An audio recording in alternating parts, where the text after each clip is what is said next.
যশোরের বৃহত্তম বটগাছ, যা বাংলাদেশের দ্বিতীয় বৃহত্তম বটগাছ হিসেবে লোকমুখে পরিচিত। শতবর্ষের এই বটবৃক্ষটি প্রায় 10 বিঘা জমির উপর অবস্থিত, যার মূল শিকড় কোথায় এখন তা সবারই অজানা। শতবর্ষী এই বটবৃক্ষের প্রধান আকর্ষণ হলো বটগাছের গেট। বটগাছ ভেদ করে মাঝখান দিয়ে বয়ে চলেছে সরু একটি রাস্তা। এমনভাবে বটগাছটি রাস্তার উপর দিয়ে রয়েছে, দেখে মনে হয় এইটা বটগাছের গেট। রাস্তার উপর এমন গাছ থাকার কারণে এলাকার মানুষের একটু বিব্রত অবস্থায় পড়তে হয়। এরপরও স্থানীয়রা প্রাকৃতিক এই বটগাছটির কোনো ক্ষতি করতেই চাননি। বলছিলাম, যশোর জেলার বাঘারপাড়া উপজেলার জোহরপুর হাই স্কুল প্রাঙ্গণে থাকা ঐতিহাসিক শতবর্ষী এক বট বৃক্ষের কথা, যার ছায়াতলে রয়েছে হাজারো স্মৃতি, হাজারো গল্প। সুইতলা মল্লিকপুরের বটবৃক্ষটি দেশের বৃহত্তম বটগাছ এবং জোহরপুরের বটগাছটি দ্বিতীয় বৃহত্তম। বটগাছগুলোর কাণ্ড, শাখা প্রশাখা এখন ছড়িয়ে ছিটিয়ে রয়েছে, যা মাটি থেকে বেশ উঁচুতে এবং শেকড় রয়েছে বহুদূর বিস্তৃত। গাছটির প্রায় প্রতিটি অংশেই ঝুলে থাকে লতাপাতা। শেকড় থেকে সৃষ্টি হয় নতুন গাছের। উপর থেকে লতা ঝুলতে থাকে। কোনো বাধা না দেওয়া হলে এ লতা একটা সময় মাটিতে পতিত হয়, তারপর সেখানেই শিকড় তৈরি করে সেটা থেকে আলাদা একটি গাছের রূপ নেয়। এভাবেই ধীরে ধীরে আয়তন বেড়ে গেছে এই গাছটির। যশোরের জোহরপুরের এই বটবৃক্ষের পাশে অবস্থিত প্রাথমিক বিদ্যালয়, মাধ্যমিক ও উচ্চ মাধ্যমিক পর্যায় প্রতিষ্ঠানগুলো ছাত্রছাত্রীদের শৈশব কৈশোরের অনেক স্মৃতি জড়িয়ে আছে এই বটগাছকে ঘিরে। যশোর সদর থেকে 13 কিলোমিটার উত্তর পূর্ব অঞ্চলে খাজুরা এলাকা থেকে 6 কিলোমিটার কালীগঞ্জ রোডে আসলেই আমাদের এই জোহরপুর বটবৃক্ষটি দেখা মিলবে।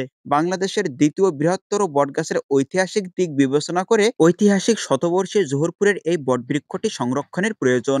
আগে স্কুল কলেজের শিক্ষার্থীরা বটগাছের লতা বা ঝুড়ি ধরে ঝুলতো। অনেকেই সেই লতা বা ঝুড়ি বেয়ে এই লম্বা বটগাছে উঠে পড়তো। বছর কয়েক আগে যে ঝুড়ি বা লতাগুলোর মাটির নিকটে চলে এসেছিল, সেগুলো পরিচর্যা ও সংরক্ষণের জন্য বাঁশের বেড়া দিয়ে সুরক্ষিত করা ছিল, যেন গরু ছাগল বা মানুষে সে ঝুড়ি বা লতাতে স্পর্শ করতে না পারে। বটগাছের প্রতিটি নতুন লতা বা ঝুড়ি যদি বাঁশ বেড়া দিয়ে ঘিরে দেওয়া হয়, তাহলে নতুন বটগাছের সৃষ্টি হবে, যা এই বটবৃক্ষের সৌন্দর্য বৃদ্ধি করবে। ঐতিহাসিক এই বটবৃক্ষের পাশে রয়েছে জোহরপুর প্রাথমিক বিদ্যালয়, মাধ্যমিক বিদ্যালয়, একটি কলেজ এবং এই বটগাছের সামনে রয়েছে সুবিশাল একটা খেলার মাঠ।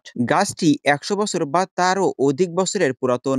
রাস্তার ধারে ডাল পাতায় পরিপূর্ণ গাছটি জনবিরল স্থানে পথিকের বিশ্রামের আশ্রয়স্থল। বটগাছটি একের পর এক ঝুরি নামিয়ে বিরাট আকার ধারণ করেছে। এই বিস্তৃত বটগাছের দৃষ্টিনন্দন প্রাকৃতিক সৌন্দর্য, পাখির কলকাকলি মুখরিত শীতল পরিবেশ বিমুগ্ধ চিত্তকে বিস্ময় ও আনন্দে অভিভূত করে।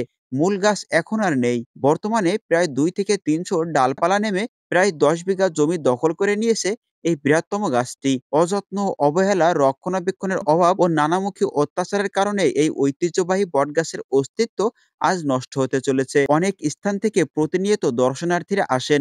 ইতিহাস খ্যাত এই বটগাছটি সংরক্ষণ ও স্থানটি পর্যটন কেন্দ্র হিসেবে গড়ে তোলা হলে হাজার হাজার দর্শনার্থীরা এখানে ভিড় করবে। স্থানীয়দের দৃষ্টি আকর্ষণ করি যথাযথ উদ্যোগ নিয়ে এই বটবৃক্ষটি সংরক্ষণ করার জন্য। সংরক্ষণ করা হলে একদিকে বটবৃক্ষটির সৌন্দর্য যেমন বৃদ্ধি করবে, জোরপুর এলাকার নাম চারিদিকে ছড়িয়ে পড়বে ও একটা পর্যটন কেন্দ্র হতে পারে এই জায়গাটি।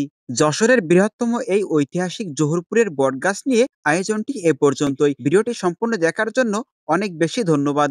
সম্ভব হলে ভিডিওটি শেয়ার করে সকলকে দেখার সুযোগ করে দিবেন।